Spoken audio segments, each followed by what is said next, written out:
Southern Sudan is set to become the world's 193rd nation in July.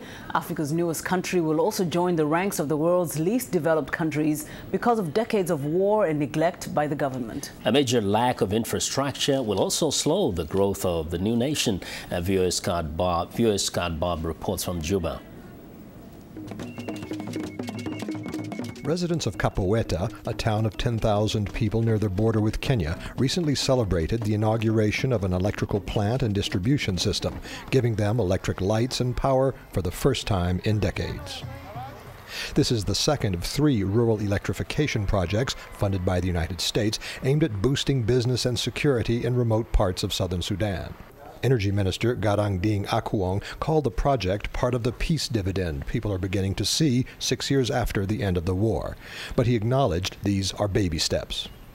The government is well aware of the difficulties that we will face as a new country.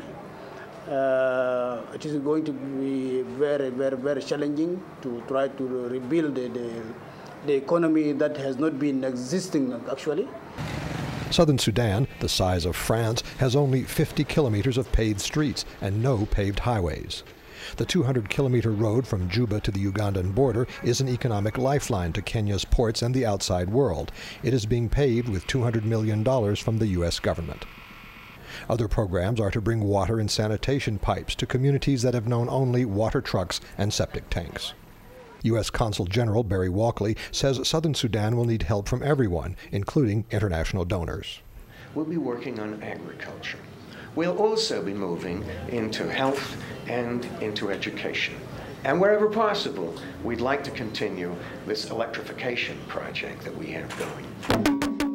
Everyone agrees the needs are enormous, but one project at a time, they hope to build the foundation needed to bring economic development and social services that were a major reason for the struggle.